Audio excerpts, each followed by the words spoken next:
নমস্কার বন্ধুরা, আমি মিষ্টি। আজকের এসেছি কাঁচকলার সম্পূর্ণ নিরামিষ এক সাবেকি রেসিপি নিয়ে, যেটা নিরামিষের দিনে তোমরা গরম গরম ভাতের সাথে, এমনকি রুটি, ফ্রাইড রাইস, পোলাওর সাথেও কিন্তু অনায়াসেই বানিয়ে ফেলতে পারো। তাহলে এই সুস্বাদু রেসিপিটি কিভাবে বানাচ্ছি দেখে নেওয়া যাক।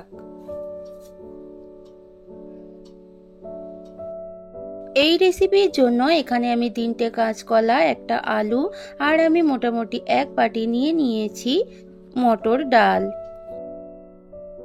প্রথমেই ডালটা বারে বারে জল পাল্টে পাল্টে পরিষ্কার করে ধুয়ে নেব, নিয়ে তারপরে 4 ঘন্টার মতো ভিজিয়ে রেখে দেব।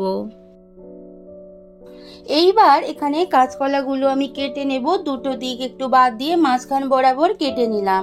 এইভাবে দুভাগ করে কাঁচকলাগুলো আমি কেটে নেব। আর সঙ্গে আলুটাও বেশ ভালোভাবে পরিষ্কার করে নেব। এরপরে কাঁচকলা এবং আলুটা বেশ ভালোভাবে সেদ্ধ করে নিয়ে ফিরে আসছি। এই দেখো বন্ধুরা, আলু এবং কাঁচকলা বেশ ভালোভাবেই সেদ্ধ হয়ে গেছে।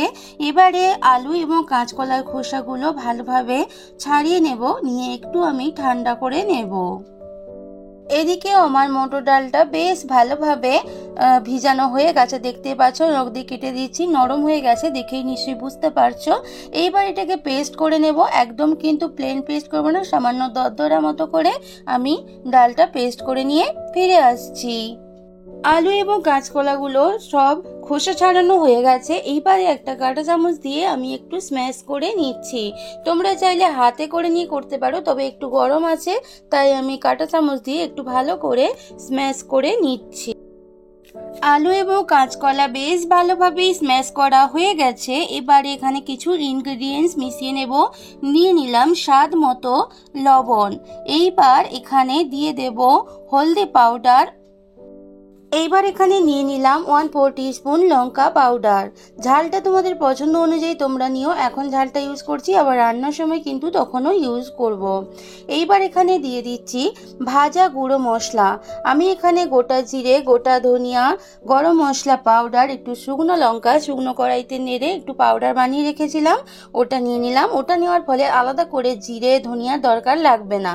এইবার এখানে নিয়ে নিচ্ছি 2 চামচ নারকোল কোড়া। আর যে ডালটা বেটে রেখেছিলাম সেই ডাল বাটা থেকে 2 চামচ এখানে নিয়ে নিলাম, পুরো ভর্তি। এর থেকে বেশি আর কিন্তু দরকার নেই। এবারে সব শেষে নিয়ে নিচ্ছি একটুখানি 1/2 চামচ মতো ঘি। এই রেসিপিতে যদি ঘিটা দিয়ে কোপ্তাগুলো বানানো যায় তাহলে কোপ্তার টেস্ট কিন্তু অনেকটা ভালো আসে। আর অবশ্যই ভাজা গুঁড়ো মশলা ইউজ করতে হবে, তাহলে টেস্ট কিন্তু আরও ভালো হয়। এইবার সব কিছু বেশ ভালোভাবে হাতের সাহায্যে মিশিয়ে নেব। এই দেখো বন্ধুরা, বেশ ভালোভাবে মাখানো কমপ্লিট হয়ে গেছে। এবারে একটু আমি ঢাকা দিয়ে রেখে দেবো। এবারে 5 মিনিট বাদে ফিরে এলাম। হাতে বেশ ভালোভাবে একটু অয়েল মেখে নিলাম। এবারে কোপ্তাগুলো বানিয়ে নেওয়ার পালা। এবারে কিছুটা পরিমাণ করে মিশ্রণ থেকে নিয়ে কোপ্তা আকারে গড়ে নেব। তোমাদের যেমন ইচ্ছা, ছোট বড় চ্যাপ্টা তোমরা তোমাদের পছন্দ অনুযায়ী কিন্তু বানিয়ে নিতে পারো, তবে একটু ছোট ছোট করে বানালে ভালোই লাগে, কারণ কোপ্তাগুলো যখন ভাজা হবে একটু ফুলে যাবে, তার জন্য তাই জন্য একটুখানি কিন্তু মিশ্রণটা ভালো করে মাখতে হবে। দেখতেই পাচ্ছ আমি কিভাবে কোপ্তাগুলো বানিয়ে নিচ্ছি। আমি আমার মতো সুবিধা মতো বানাচ্ছি, তোমরা তোমাদের পছন্দ অনুযায়ী কিন্তু বানিয়ে নেবে। তাহলে বন্ধুরা, সমস্ত কোপ্তাগুলো বানিয়ে নিয়ে তোমাদের সামনে আমি ফিরে আসছি। এই দেখো বন্ধুরা, সমস্ত কোপ্তাগুলো আমার বানানো হয়ে গেছে। এইবার কোপ্তাগুলো ভেজে নেওয়ার পালা। গ্যাসের মধ্যে কড়াই বসিয়ে দিয়ে দিয়েছি বেশ কিছুটা সাদা তেল। একটু বেশি পরিমাণেই তেলটা নিতে হবে, কারণ যেহেতু এখানে ফ্রাই করা হবে কোপ্তাগুলো, তার জন্য। এইবার প্রথমে তেলটা গরম করার জন্য গ্যাসের ভলিউমটা একটু হাইতে রেখেছিলাম। গরম হয়ে যাওয়ার পরে তেলটা গ্যাসের ভলিউম মিডিয়াম টু লোতে রেখে সমস্ত কোপ্তাগুলো পরপর করে তেলের মধ্যে দিয়ে দিচ্ছি। এইভাবে কোপ্তাগুলো এপিট ওপিট ভালোভাবে লাল লাল করে কিন্তু ভেজে নিতে হবে। এতক্ষণ যারা পুরো রেসিপি জুড়ে আমার সাথে আছো তোমাদের সবাইকে অসংখ্য ধন্যবাদ। এইভাবে আমার সাথে সব সময় থেকো। একটা দিক কিন্তু ভালোভাবে লাল লাল মতো করে ভাজা হয়ে যাওয়ার পরে অপোজিট দিকটাও উল্টে দিচ্ছি। এইভাবে এপিট ওপিট বেশ ভালো করে লাল লাল করে ভেজে নেব। দুটো দিক কিন্তু বেশ ভালোভাবে ভাজা হয়ে গেছে। এবারে আমি একটুখানি একটা ঝাঁঝরি একটা হাতা দিয়ে আমি এগুলোকে উল্টে পাল্টে নিয়ে এবারে তুলে নেব, যাতে ভালোভাবে তেলটা একদমই ঝরে যেতে পারে। সেই জন্য ঝাঁঝরি একটা আমি হাতা নিয়ে নিলাম।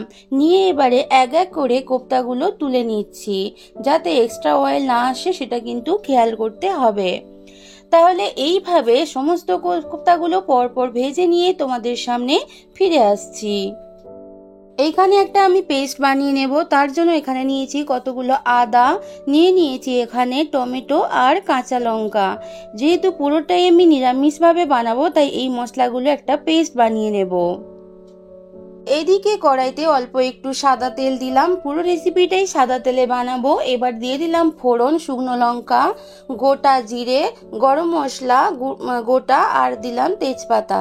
এবার ফোড়নটা বেশ ভালোভাবে দিয়ে একটু ভেজে নিতে হবে, যতক্ষণ না ফোড়ন থেকে একটা মিষ্টি স্মেল আসে ততক্ষণ অবধি। ফোড়নটা বেশ ভালোভাবে ভাজা হয়ে গেছে। এবার যে পেস্টটা বানিয়েছিলাম ওটা এবার কড়াইতে দিয়ে দিলাম। এইবার ভালো করে এদিক ওদিক নাড়াচাড়া করে পেস্টটাকে কষিয়ে নিতে হবে। পেস্টে যতক্ষণ না একটা কাঁচা স্মেল চলে যায় ততক্ষণ কিন্তু কষিয়ে নেব। এইবার একটু ভালোভাবে ঢাকা দিয়ে রেখে দেব। অনেকটাই কিন্তু ভালোভাবে কষানো হয়ে গেছে। এবার এখানে দিয়ে দিচ্ছি স্বাদ মতো লবণ। লবণটা দিয়ে একটু ভালো করে মশলাটার সাথে মিশিয়ে নিচ্ছি। এবার এখানে নিয়ে নিচ্ছি হলদি পাউডার, 1/4 টিস্পুন হলদি পাউডার, 1/4 টিস্পুন নিয়ে নিলাম লাল লঙ্কা পাউডার, আর একটু কালারের জন্য নিয়েছি কাশ্মীরি রেড চিলি পাউডার। এইবার এখানে দিয়ে দেব জিরা পাউডার আর ধনিয়া পাউডার। এবার একটু ভালো করে মিশিয়ে নিয়ে একটু কষিয়ে নিয়ে তারপরে এখানে কেটে রাখা ডুমো ডুমো করে আলুগুলো দিয়ে দিচ্ছি। এইবার সমস্ত মশলার সাথে আলু বেশ ভালোভাবে কষিয়ে নেব। গ্যাসের ভলিউম মিডিয়াম টু লোতে রেখে এবং একটু ঢাকা দিয়ে ঢাকা খুলে বারবার নাড়িয়ে চাড়িয়ে আলুটা বেশ ভালোভাবে কষিয়ে নেব। ঢাকাটা খুলে নিলাম, দেখতে পাচ্ছ ভালোভাবে কিন্তু আলুটা মশলার সাথে কষানো হয়ে গেছে। এইবার এখানে দিয়ে দেব উষ্ণ গরম জল।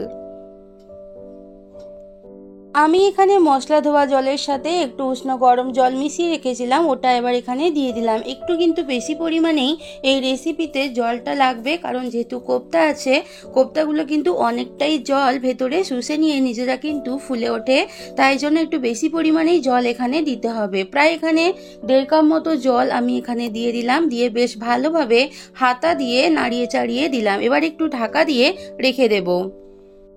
2 মিনিট মতো রেখেছিলাম। দেখতে পাচ্ছ বন্ধুরা জলটা কিন্তু ফুটে উঠেছে। আবার একটু এদিক ওদিক নাড়াচাড়া করে দিচ্ছি। আলুটা কিন্তু আমার সেদ্ধ অনেকটাই প্রায় হয়ে এসেছে বললেই চলে। এইবার এখানে দিয়ে দিচ্ছি ভেজে রাখা কোপ্তাগুলো।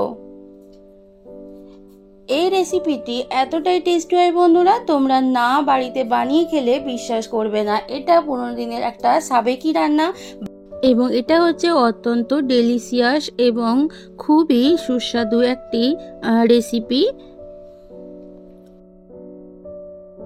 প্রায় 5 থেকে 6 মিনিট বাদে ফিরে এলাম, ঢাকাটা খুলে নিলাম। দেখতে পাচ্ছ ঝোলটা কিন্তু অনেক আগের থেকে কমে গেছে এবং সবকিছু বেশ ভালোভাবে আলুটাও সেদ্ধ হয়ে গেছে, রান্নাটাও হয়ে এসেছে। এই রান্নার শেষ পর্যায়ে যদি একটু গরম মশলা গুঁড়ো আর ঘিয়ের ফ্লেভার দেওয়া যায় তাহলে রান্নার টেস্ট কিন্তু আরও অনেক বেড়ে যায়। সেই অনুযায়ী আমি এখানে দিয়ে দিচ্ছি 1/2 চামচ ঘি আর 1 চামচ গরম মশলা গুঁড়ো। সবকিছু এবার মিশিয়ে নিলাম। এবার টেস্ট অনুযায়ী একটু এখানে লবণ লাগবে, তাই আমি এখানে টেস্ট অনুযায়ী লবণটা অ্যাড করে দিলাম। লবণটা দিয়ে ভালোভাবে এবারে সবকিছু একসাথে মিশিয়ে নিচ্ছি। রান্নাটা কিন্তু আমার একদমই কমপ্লিট হয়ে গেছে। এইবার আমি নামিয়ে নিয়ে গ্যাসের ভলিউম কিন্তু একদমই কমিয়ে দেব, দিয়ে ঢাকা দিয়ে 10 মিনিট মতো স্ট্যান্ডিং টাইমে রেখে দেব। তারপর তোমাদের সামনে সার্ভ করে নিয়ে ফিরে আসছি।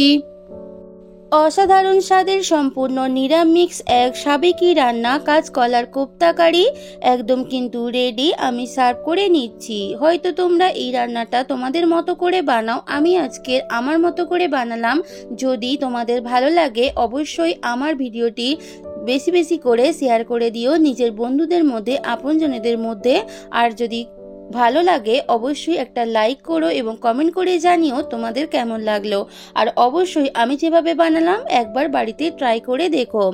আমার চ্যানেলের পুরনো এবং নতুন বন্ধু সবাইকে পাশে থাকার অনুরোধ জানিয়ে আজকের মতো তোমাদের থেকে বিদায় নিচ্ছি। ফিরে আসবো নতুন কোনো রেসিপির সাথে। ততক্ষণ সবাই ভালো থেকো, সুস্থ থেকো, সব সময় হাসতে থেকো। টাটা বন্ধুরা।